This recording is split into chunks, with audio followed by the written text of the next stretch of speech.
National education consultants association మరియు Adi Shankara university ఆధ్వర్యంలో the biggest education expo in Nellore. అప్పటి బాధలు గుర్తుకొస్తాయి, మళ్ళీ కాసేపు ఆనందం. అంటే ఇట్లా షిఫ్ట్ అవుతా ఉన్నాయి ఎక్కువగా. సో సూపర్ ఎక్సైటింగ్, అంతే. దాని మించిన ఆనందం ఉంటుంది సార్, నేను అనుకున్న దానికంటే ఎక్కువ అయితే. రాజు వెర్స్ రాంబాయి ఇప్పుడు అంటే సినిమా గురించి ఇప్పుడు నేను కొత్తగా ఇక్కడ కూర్చొని ఎంత పెద్ద సక్సెస్ అయిందో చెప్పాల్సిన అవసరం లేదు. చాలా లాస్ట్ లెవెల్ ఆడిన వరకు, రూరల్ ఏరియా వరకు వెళ్ళిపోయింది సినిమా. అందరూ సూపర్ సక్సెస్ చేశారు, అందరూ ఎంజాయ్ చేస్తున్నారు మూవీని. అయితే సినిమా ఎంత హిట్ అయిందో మీరు కూడా జనాలకి అంతే రీచ్ అయ్యారు. అసలు ఎవరి సాయిలు, ఎక్కడి నుంచి వచ్చాడు, ఇతని నేపథ్యం ఏంటి, ఇంత మంచితనం ఏంటి, ఇంత అమాయకంగా ఉన్నాడేంటి, ఇంత స్వచ్ఛంగా ఉన్నాడేంటి, ఇలాంటి ప్రశ్నలన్నీ సోషల్ మీడియాలో వైరల్ అవుతున్నాయి. ఒక్కసారి మీ నేపథ్యం గురించి చెప్తారా? సార్ మాది ఇల్లెందు మండలం సార్, అంటే ఉమ్మడి భద్రాద్రి కొత్తగూడెం జిల్లా ఇల్లెందు మండలం కుమరారం సార్ మాది. ఆడికెళ్ళి వచ్చిన 10th మొత్తం మా ఊళ్ళోనే చదివిన, 10th దాకా. తర్వాత మన ఏమంటారు అన్నప్రెడ్డిపల్లిలో ఇంటర్మీడియట్ చేసిన. తర్వాత బీటెక్ కారపల్లి కవిత కాలేజీలో చేసిన. తర్వాత ఇంకా 2010లో 13లో బీటెక్ అయిపోయింది. తర్వాత ఇటు నుంచి ఇటు వచ్చింది. ఇక మా నాన్న వ్యవసాయం చేసుకుంటాడు, మా అమ్మ నార్మల్ ఇంట్లో, మాకు భూమి ఉన్నది, వ్యవసాయం చేసుకుని బతుకుతూ ఉంటాం. అంటే వ్యవసాయం అన్నారు కాబట్టి నేను ఎక్కడ విన్నాను, ఒకనొక టైంలో ఈ కష్టాలు పడలేకో లేకుంటే ఏం చేయాలో తెలియకో నేను ఇంకా వెళ్ళన్నా, సినిమాలు వద్దు, చాలా కష్టంగా ఉంది, నేను వ్యవసాయం చేస్తాను అంటే మీ నాన్నగారు ఒప్పుకోకుండా, లేదు బిడ్డ నువ్వు ప్రయత్నించు అని చెప్పారు. నిజమేనా? అవును సార్. అదే కొంచెం నాకు బాగా, అంటే ఇంటికాడ కూడా అప్పుడే 3 సంవత్సరాలు అయింది సార్ పోయి. ఊకుకు ఏమడుగుతాం సార్, వాళ్ళు నెలకి అమ్మ నార్మల్ మాదే మిడిల్ క్లాస్ కూడా అన్నాం మనం. ఊళ్ళలో మిడిల్ క్లాస్ అంటే చాలా తోపాయి, మిడిల్ క్లాస్ కంటే ఇంకొంచెం తక్కువే. సో ఆ ఫ్యామిలీలో రోజుకొచ్చి నెలకు వచ్చేసి 5,000 10,000 పంపలేరు కదా సార్. ఆ టైంలో 3 సంవత్సరాలు అట్లా నాకు ఇచ్చిర్రు, నెల ఇడిచి నెల అట్లనే పంపిర్రు. కానీ తర్వాత నాకే అనిపించి ఏం రావట్లేదు, పోదాం ఇంటికే పోయి ఉందాం, అది వచ్చినప్పుడు ఇంటికి అవకాశం వచ్చినప్పుడు మళ్ళీ పోదాంలే అనుకుంటే మా నాన్న ఒప్పుకోలే. పోరా, పోయినాక ఆల్రెడీ ఉండరాదు అని చెప్పి అన్నాడు. ఇక ఎందుకు ఈ పనులు చేస్తాం, మళ్ళీ సుసిటోళ్ళు అందరూ అనుకుంటారు. అక్కడ కూడా కొంచెం కాన్ఫిడెన్స్ ఇచ్చింది మావాడు. ఏం కాదు పోను అన్నాడు. అంటే ఇల్లందు నుంచి ఒక 30 కిలోమీటర్ల లోపలికి వెళ్తే మీ ఊరు పేరు చెప్తారు ఒకసారి? కొమరారం. నక్సల్స్ ప్రభావితం ఎక్కువ ఉండే ఏరియా, ఉద్యమాల గడ్డ, తిరగబడే మనుషులు, అణచివేయబడ్డ మనుషులు ఎక్కువ అక్కడ. అలాంటి ఒక నేపథ్యం నుంచి సినిమా అనే ప్రేమ ఎలా పుట్టింది?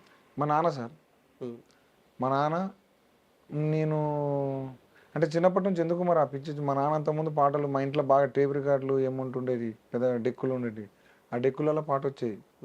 సో అవి వినుకుంటా మా నాన్న కూడా చిరంజీవి గారి ఫ్యాను. ఆ ప్రభావం నాకు మీద పడ్డది.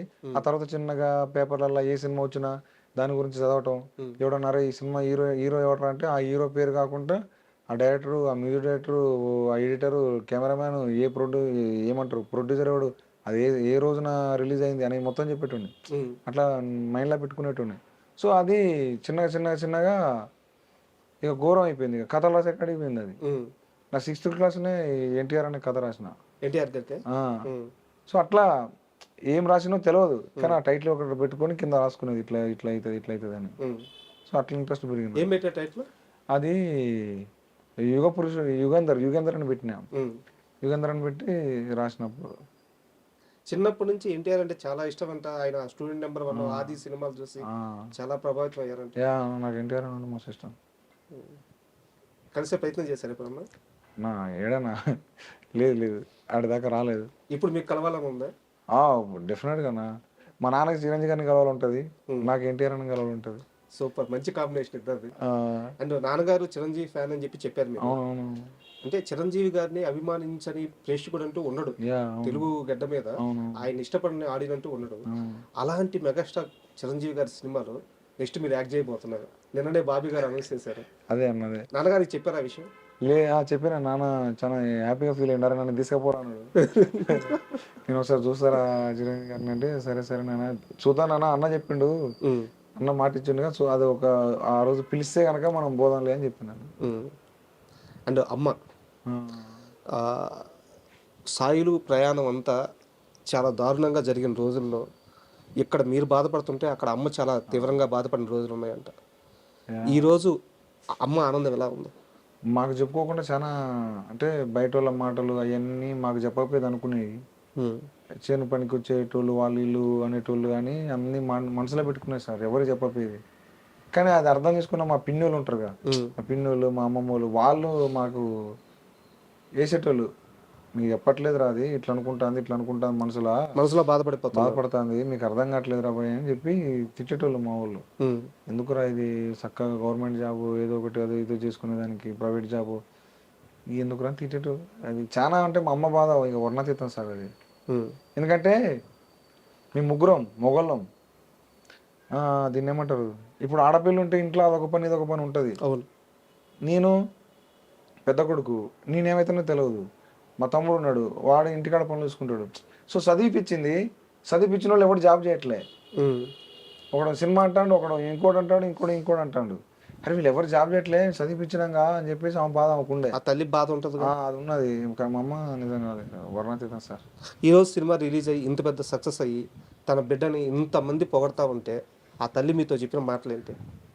అంటే ఇక అదే సార్, బాధ వచ్చినప్పుడు చెప్పలే, ఉమ్, ఆనందం వచ్చినప్పుడు చెప్పలే, కడుపు దాసుకుంది అంతే. నా లోపల బాధ వచ్చినప్పుడు కూడా నాకు చెప్పలే, అరే ఇట్ అంటారా అని. ఉమ్, ఇలా ఆనందం అన్నప్పుడు లోపల బయటికి చెప్పలే, ఉంది నాకు అర్థమైపోతుంది కదా సార్. ఉమ్. ఆ, మా అమ్మ కొంచెం ఏమంటారు లోపల దాచుకుంటుంది ఎక్కువ, మా నాన్న ఓపెన్ అవుతాడు. నిన్న జరిగిన ఫంక్షన్ ఏదైతే సక్సెస్ మీట్ ఉందో మీ లైఫ్లో అతి కీలకమైంది, ఇన్నాళ్ళు మీరు ఎదురు చూసింది ఆ రాత్రి కోసమే. అవును సార్. అలాంటి ఒక వేదిక మీదకి మీ తల్లిదండ్రులు ఎందుకు తీసుకురాలేదు? అది చిన్న ఒక ఇష్యూ ఉండే సార్, అది దానివల్ల నేను తీసుకురాలేదు. అంటే చెప్పొచ్చా? అది లేదు సార్, అది ఉమ్, అది అంటే అది పర్సనల్ దానివల్ల రాలేకపోయారు. ఓకే.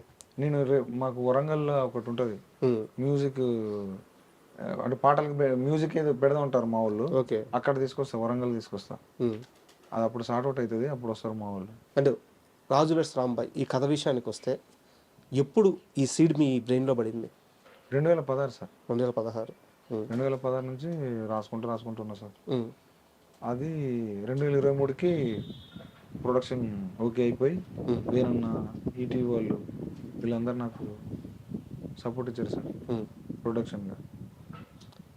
మీరు ఎలా అయితే డైరెక్టర్ అవ్వాలనుకున్నారో వేణుగుడుగుల గారు కూడా అలాగే చాలా కష్టాలు పడి డైరెక్టర్ అయ్యి తన సెన్సిబిలిటీస్తో ఈరోజు చాలా పెద్ద డైరెక్టర్ అయ్యారు. అలాంటి ఒక డైరెక్టర్ దగ్గరికి వచ్చి మీ దగ్గర ఉన్న ఆ పాయింట్ చెప్తున్నప్పుడు భయం అయిపోలేదా? అంటే ఏమన్నా తీసేసుకుంటారో, ఏమన్నా వాడుకుంటారో, ఇలాంటి భయాలు కానీ ఇప్పుడు ఏమనిపించలేదా? లేదు అనిపించలేదు. అంటే ఎందుకో నాకు అన్న చూస్తే నా ఊళ్ళో లెక్క అనిపించింది. అరే మనకు అన్నకు షేర్ చేసుకోవచ్చు అనిపించింది. టక్కున ఫోన్ చేసినా ఎమ్మటే పాయింట్ చెప్పిన అంతే. అన్నకు నచ్చింది, అన్న కూడా అది నచ్చింది, రారా అన్నాడు ఎమ్మటే. తెలిసిపోతుంది సార్ మనుషులను బట్టి, ఆయన ఆ విలువలో ఉన్న మనిషి. సినిమాలను బట్టి. అంతకుముందు విరాటపురం రిలీజ్ అయినాక ఇది జరిగింది. మన నిధినాథ్ ఒకే కథ సార్, అట్లాంటి మనిషి మరి ఇట్లాంటి పనులు ఎట్లా చేస్తారు, చేయరు కదా సార్. మీ అదృష్టం ఏందో తెలుసా, ఇండస్ట్రీలో ఎలాంటి మనిషిని పట్టుకోవాలో అలాంటి మనిషినే పట్టుకున్నారు. కాబట్టి ఈరోజు మీ సీడ్ ఏదైతే ఆ రాజు వెడ్స్ రాంబాయ్ అనే మీ ఆలోచన ఈరోజు మహావృక్షం అయిపోయింది. మీరు ఏ మాత్రం కాస్త రాంగ్ పర్సన్ వేరే పర్సన్ పట్టుకొని ఉన్నా ఈరోజు ఏమైపోయేదో తెలియదు. అదే షెడ్యూల్ పెట్టండి సార్, షెడ్యూల్. అండ్ మూవీలో చాలా సన్నివేశాలు చూస్తే ఊర్లో మన చుట్టూ జరిగినట్టు అనిపిస్తాయి అనమాట. ముఖ్యంగా అంటే సరదాగా తీసిన సీనే, ఆ ఫోన్లో అన్ని ఫోల్డర్లు దాటి ఆ వీడియోలో ఫోల్డర్ వెళ్ళి దాచిపెట్టడం. మీ ఊర్లో నిజంగా జరిగింది ఇది? ఇప్పుడు మీకు జరుగుతుంది కదా సార్, అందరి దగ్గర జరుగుతుంది. అందరికి తలగాలని చెప్పి అది పెట్టుకున్నా, ఎందుకంటే అది ఒక నాస్టాలజీ ఫీలింగ్. దాన్ని మర్చిపోయినాము, ఆ కార్బన్ సెల్లులు అవన్నీ. సో ఇయే కదా మనకి బ్యూటీ, ఒకసారి ఇవన్నీ గుర్తు చేద్దాం అని చెప్పేసి రాసుకున్నది సార్. అది వేణుగుడుగుల గారి విషయానికి వస్తే నిన్న సక్సెస్ మీట్లో సార్ మాట్లాడుతూ ఊరి నుంచి బయలుదేరేటప్పుడు ఫోన్ చేశాడు, హైదరాబాద్కి వచ్చినాక ఫోన్ చేశాడు, అన్నా రావచ్చా, రా సాయిలో అని చెప్పాను. ఆఫీస్ ముందుకు వచ్చి ఫోన్ చేశాడు, రా సాయిలో అని చెప్పాను.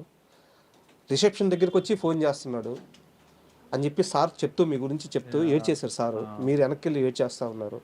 అసలు ఎందుకు అన్నిసార్లు అడిగారు? అంతకుముందు ఎన్ని రిజెక్షన్స్ ఫేస్ చేశారు? గేట్ బయట కూడా ఎదురు చూసుకుంటూ ఒక కార్ వస్తే, ఆ కార్లో ఒక మనిషి వస్తే మనకు కావాల్సిన మనిషి వస్తారని చెప్పి ఎదురు చూస్తున్న రోజులున్నాయి సార్. అంటే ఒక లిఫ్ట్ ఎక్కి ఆ నెంబర్, ఆ లిఫ్ట్లో నెంబర్, ఆ ఫ్లోర్ నెంబర్ కొట్టి దాని పోవటం కూడా చాలా పెద్ద టాస్క్ సార్. అది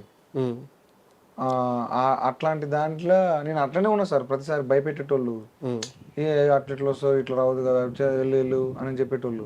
ఎందుకు వస్తాను, ఎన్నిసార్లు చెప్పాలా అంటే అంత దాంట్లో నుంచి ఇక్కడ కూడా ఇంతేనేమో అనుకున్నా సార్. సార్ దగ్గర కూడా. అన్న కూడా ఇట్లనే రావాలనేమో, ఉమ్, ఇట్లనే అంటే అనిపించింది సార్. ఇక ఇట్లనే నాకు ఇక అదే ఫస్ట్ నుంచి నాకు అదే అలవాటైంది. ఉమ్, కొంచెం భయపడుకుంటా పోవటం, భయపడుకుంటూ అడగటం, భయపడుకుంటూ మాట్లాడడం. సో అన్నకాడ కూడా అట్లనే చేసిన. కానీ అన్న వేరే మనిషి, ఉమ్. అందరి లెక్క మనిషి కాదు. సో అన్న వేణుగారి దగ్గరికి రాకముందు ఈ కథని ఇంకెవరి దగ్గరికైనా తీసుకెళ్ళారు? చెప్పింది సార్. పేర్లు చెప్పొచ్చా? అవి వదిలేదు సార్, పేర్లు. వదిలేదు సార్. సో ప్రొడక్షన్ హౌస్ చుట్టూ తిరిగారు? తిరిగాను సార్. 2018 నుంచి తిరిగాను. 16, 17 రాసుకుంటే ఉమ్, 18 నుంచి స్టార్ట్ చేసిన.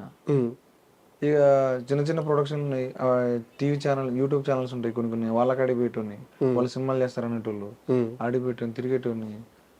ఇక అట్లా ఆడ కూడా అది లేదు, ఇది లేదు, అది లేదు, ఇది లేదు అనేటోళ్ళు. కొంతమంది క్లైమాక్స్ భయపడిపోయేటోళ్ళు. ఉమ్, అమ్మ ఈ క్లైమాక్స్ ఏంటి ఇట్లుందని అంటే, లేదు సార్ ఇదే నేను రాసుకున్నది, ఇదే మంచిగా ఉంటుంది సార్ అని చెప్పేటోని. ఉమ్. సో అట్లా రిజెక్షన్స్ అయిపోయినాయి, అన్నీ అయిపోయినాయి. ఎప్పుడు బాధ లేదా? బొచ్చడి సార్లు బాధ అనిపించింది సార్, మస్తు బాధ అనిపించింది. అవి ఏమో నా లెక్కనే అందరూ ఉంటారు సార్, అంతే. నాదేం స్పెషల్ ఏం కాదు, ఉమ్, అందరికీ ఇదే సార్. సినిమా ఉండి అందరికీ పిల్లలు కష్టాలు, రిజెక్షన్స్. ఏమో ఇక మన ఆశ, ఇక అది మన ఆశ. అవన్నీ వదిలిపెట్టుకొని, అవన్నీ పక్కన పెట్టుకొని, దీని ఒక్కదాని కోసం ఇన్ని. మిమ్మల్ని ఇంటర్వ్యూ చేయాలని ఫిక్స్ అయిన తర్వాత కాస్త బ్యాక్గ్రౌండ్ వర్క్ చేశాను మీ గురించి. అయితే నాకు తెలిసింది ఏంటంటే, ఇన్నేళ్ల సినీ ప్రయాణంలో సాయిలు ఏడ్చింది అవకాశాలు లేక కాదు, అన్నం లేక కాదు, ఆకలితో కాదు, చుట్టూ ఉండే మనుషుల వల్ల ఏడ్చాడు. అంటే ఒక ఊరి నేపథ్యం నుంచి వచ్చి ఒక మట్టి మనిషి ఎలా ఉంటాడో తను స్వతహాగా అలాగే ఉన్నాడు చాలా దగ్గరలా. కానీ ఈ సినిమా ఇండస్ట్రీలో ఉండే ఆ టెర్మినాలజీ కానీ, ఆ ఓడింగ్స్ కానీ, వాళ్ళు మాట్లాడే మాటలు కానీ, వాళ్ళు చూసే చిన్న చూపులు కానీ, దీనివల్లే సాయిలు చాలాసార్లు బాధపడ్డారని మీ చుట్టూ తిరిగిన వాళ్ళే చెప్పారు. నిజమా? అంటే నాకు బేసిక్గా సార్ కమ్యూనికేషన్ స్కిల్స్ అంత ఉండవు సార్. మీరు చెప్తారనుకో, నాకు నచ్చితే, నా మైండ్ సెట్ నచ్చితే నేను ఉంటా. కానీ కొంచెం ఎట్లంటే కొంచెం ఫాస్ట్ ఉంటారు సార్. మీకు ఎట్లా చెప్పాలా, ఫాస్ట్ ఉంటారు వాళ్ళు. ఒక దాని మీద అది నాకు దాని మీద నాకు అంత ఉండబుద్ధి కాదు. అప్పుడు వాళ్ళు ఏమనుకున్నా అంటే వాళ్ళు నన్ను రిజెక్ట్ చేసేది. సో నేను అది వాళ్ళని అందుకోలేకపోయేటోని, వాళ్ళతో అది మాట్లాడలేకపోయాను. ఇంగ్లీష్ కానీ లేకపోతే ఇంకేదో కానీ వాళ్ళ ఉంటే ఏదో సాఫ్ట్వేర్ భాష ఉంటుంది సార్ ఒకటి, ఆ కైండ్ ఆఫ్ మాట్లాడతారు వీళ్ళంతా. అంటే అట్లా తప్పని కాదు, అది నాకు అది పడక నేను కొంచెం అంటే బాధపడేటోని, అంటే నాకు అది రాక. సో వాళ్ళకు ఉంటుంది సార్, ఎందుకంటే అందరూ మన టైప్ రారు. సో అట్లా అరే అమ్మ మనకేమో రాదు, ట్రై చేసిన మనకు అట్లాంటివి రావు, సరే ఎందుకులే అని చెప్పి ఆడికి బంద్ చేసేటోని, వాళ్ళకి అడిగి పోవటం. ఒక్కనే ఉండి రాసుకునేది, సినిమాలు చూసేది పోయి. అంటే ఈ విషయంలో నాకు ఒక ఇన్ఫర్మేషన్ ఉంది, కరెక్ట్ అంటే రాంగ్ అయితే కరెక్ట్ చేయండి. చెప్పండి సార్, చెప్పండి సార్. ఒక 2 రూమ్లు కూడా మారిపోయారంట అక్కడ ఉండలేక, దీనివల్లే అలాంటి మనుషుల మధ్య ఉండలేక. నిజమేనా? చేంజ్ అయ్యారా రూమ్స్? చేంజ్ సార్, చేంజ్ అయ్యారు. అంటే సార్ ఒకటి సార్, అంటే ఆ మనిషిని తప్పుపట్టడం కాదు, కానీ నాదేంటంటే షూర్ షాట్ ఉండాలి సార్ మనిషి. నీకు ఏదనిపిస్తుంది మాట్లాడాలా, నీకు ఇది అనిపిస్తుంది మాట్లాడాలా, కానీ లోపల పెట్టుకొని అవి ఉంటాయి కదా, అది నాకు నేను ఉండలేను. అవతల నాకు చూపిస్తే నేను భరించలేను. సో చలో ఓకే అని చెప్పి బయటకు వచ్చేసాను, అంతే. అండ్ కాస్త మళ్ళీ మన సినిమా విషయానికి వస్తే, సినిమా రిలీజ్ అయ్యి ఇప్పుడు బాగా సూపర్ హిట్ అయిపోతుంది, కలెక్షన్ ఇంకా బాగుంది. ఈ నేపథ్యంలో ఓ స్టార్ హీరోయిన్, చాలా పెద్ద హీరోయిన్ ఫోన్ చేసి మీ టీంని రమ్మని చెప్పారంట. ఎవరా హీరోయిన్? Vijayashanti madam sir. మేడమే ఫోన్ చేశారా? మన టీంకు చెప్పారట, వాళ్ళు హ్యాపీగా ఫీల్ అయ్యి వెళ్దామని చెప్పేసి అన్నారు సార్. వెళ్తున్నారా? పోతున్నా సార్. ఇష్టమా విజయశాంతి మేడం అంటే? సార్ ఎందుకు ఇష్టం ఉండదు సార్ మేడం అంటే. ఏ సినిమా చూసారు మేడం? మేడం చిన్నప్పుడు చిరంజీవి సార్ మేడంని కుప్పలు కదా సార్, ఇక మొత్తం ఎముడికి మొగుడు అవన్నీ ఉండే కదా సార్. అదంతా ఆ మేడం వర్షం పాట ఉంటుంది ఒకటి, చిరంజీవి సార్ అన్నీ కదా సార్, చెప్పలేను ఒకటి రెండు కాదని. మళ్ళీ వచ్చే రాములమ్మ సింగ్, అవి కూడా సూపర్, అవి మస్తు ఉంటాయి సార్. ఇన్నేళ్ల ప్రయాణం తర్వాత సాయిలు రాజు వెడ్స్ రాంబాయ్ సినిమాతో సంపాదించింది ఏంటి? ఆస్త, గౌరవమా, నమ్మకమా, ఏంటి? నేను కొంచెం మనుషుల్ని సంపాదించుకున్నా సార్. మనుషుల్ని సంపాదించు. యా. ఏం నాకు ఆన్సర్ ఇచ్చారు? నాకు అంటే సార్ నా నా నా నా చుట్టూ నా లెక్కనే ఉండేటోళ్ళు అంటే నాకు ఇష్టం. ఉమ్, సో వాళ్ళు ఉన్నారు ఇప్పుడు నా చుట్టూ వాళ్ళే ఉన్నారు, ముఖం మీద కాదు. నన్ను ఒక పిల్లగాని లెక్క రక్షించుకుంటారు, నన్ను అర్థం చేసుకున్న వాళ్ళు ఉన్నారు, మస్తు ఉన్నారు, మనుషులు ఉన్నారు నాకు. నేను బాధపడితే చూడలేరు. ఉమ్. సో అది చాలా రుణపడి ఉంటా వాళ్ళకి. అండ్